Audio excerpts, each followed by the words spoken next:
कहते हैं ना, किसी चीज को सच्चे दिल से चाहो तो सारी कायनात उसे तुम्हें मिलाने की साजिश में लग जाती है। मेरे लिए सिर्फ ऑर्डर नहीं था, मेरा दोस्त का मेरे ऊपर भरोसा था जो उसने मेरे ऊपर किया। और मैंने भी अपने दोस्त से किए हुए वादे को पूरी शिद्दत से, पूरी ईमानदारी से निभाया। इस व्लॉग में दिखाऊंगा मैं अपने 3 दिन की जर्नी। तो चलिए शुरू करते हैं। हम हमारा बोरिया बिस्तर सामान समेट के और अपनी गाड़ी लेके चल दिए। रास्ते में हमें गौ माता दिखी तो हमने गौ माता को चारा खिलाया और ईश्वर से प्रार्थना करी। हमने भी हमारा नाश्ता कर लिया और आगे की जर्नी स्टार्ट करी। हम बाड़मेर पहुंच चुके थे और मेरी सारी टीम मेरा वहाँ इंतज़ार कर रही थी। सारी टीम को लेकर मैं रिसोर्ट के अंदर घुसा और सबसे पहले मैंने पूरी लोकेशन को अच्छे से देखा कि कौन सा सामान कहाँ रखना है, किराना कहाँ रहेगा, कैटरिंग का सामान कहाँ रहेगा, खाना कहाँ बनेगा, उसको हमने अच्छे से देख लिया। इसके साथ मैंने हमारी हलवाई टीम से मेन्यू भी डिस्कस कर लिया और बाकी जो टीम थी उनसे धीरे धीरे सामान को अनलोड करना स्टार्ट किया। जैसे सामान अनलोड हो रहा था उसके साथ साथ हम जो लोकल गैस सिलेंडर वाले हैं, सब्जी वाले हैं या पानी वाले हैं, उनसे कांटेक्ट करके जो भी बेसिक रॉ मटेरियल चाहिए था वो हमने उनसे मंगवा लिया। उसके बाद हमने पूरा सामान अपने किराना स्टोर जो हमारे पास था उसके अंदर हमने उसको जमा दिया।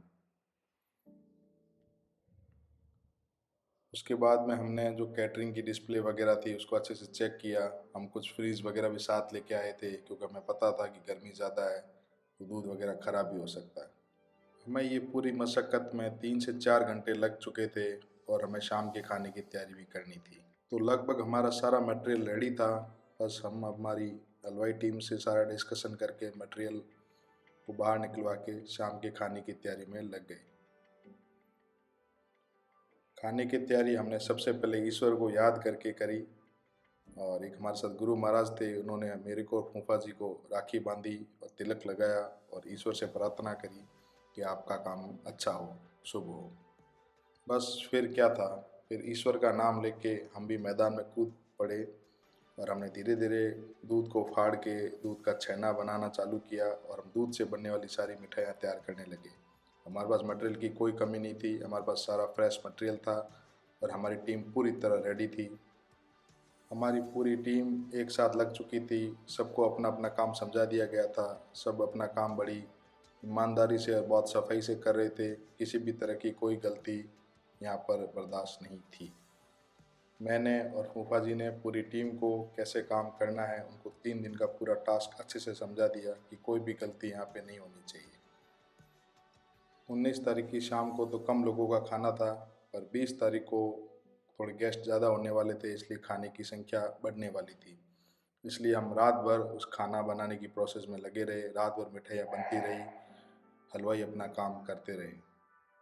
सच कहूँ तो ये मेरा पहला टास्क था। रात की 12-1 बज गए थे, हम बहुत थक चुके थे, पर फिर भी हमें ये काम किसी भी हालत में पूरा करना था।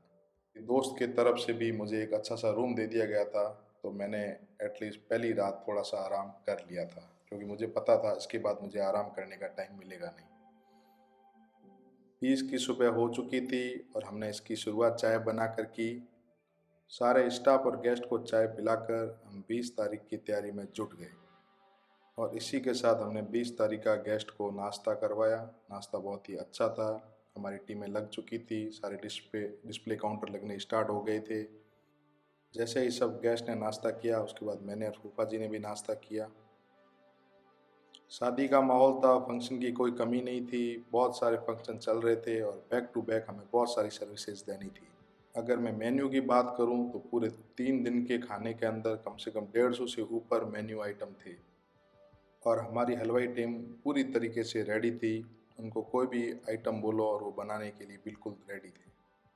मैं पूरी तरीके से रेडी था। कोई सामान अगर कम ज़्यादा हो रहा था तो मैं फटाफट मार्केट से जाकर उसको लेके भी आ रहा था। फाइनल वो रात आ गई। 21 तारीख को मेन फंक्शन था, बारात आने वाली थी। बहुत बड़ा खाना था, लगभग 1500 से 1600 लोगों की गैदरिंग थी। हमारी टीम पूरी तरीके से तैयार थी। सारे हलवाई कंदोई टीम पूरी उसके अंदर लगे हुए थे। टेंट वगैरह सब लग रहे थे, स्टॉलें वगैरह सज रही थी। मैंने और फूफा जी ने सारे मैनेजर, सारे स्टाफ सबको लाइनअप किया और उनको बोला कि आज मेन खाना है, सारी टीमें एकदम अलर्ट हो जाओ। हमने हमारी हलवाई टीम से कोऑर्डिनेट किया कि सारे आइटम बन के रेडी हो गए या नहीं हो गए। मेन्यू बहुत बड़ा था और गेस्ट की संख्या बहुत ज़्यादा थी, और देखते ही देखते फिर बारात आ गई थी और हमारा मेन्यू बिल्कुल रेडी था। आप हमारा मेन्यू देख सकते हैं, लगभग उसके अंदर 100 सवा सौ 150 आइटम थे उस दिन मेन्यू के अंदर। और सच कहूँ तो इतने सारे आइटम थे, लेकिन मैं उस दिन में एक भी आइटम मैं खा नहीं पाया। क्यों? क्योंकि मेरी तैयारी और मेरा मतलब ऑलरेडी पेट भर चुका था जैसे उन आइटमों को देख देख कर। और लोगों ने बहुत चाव से खाना खाया और काफ़ी लोगों ने खाने की बहुत तारीफ़ की। सारा खाना बहुत ही अच्छी क्वालिटी में बना हुआ था और किसी भी तरह का हमने कोई कॉम्प्रोमाइज़ नहीं किया था। उस दिन चाहे क्लाइंट की तरफ से उनको ज़रूर लग रहा होगा कि खाना पूरा होगा या कम होगा, लेकिन नहीं, हमारे चेहरे बिल्कुल हंसते हुए थे।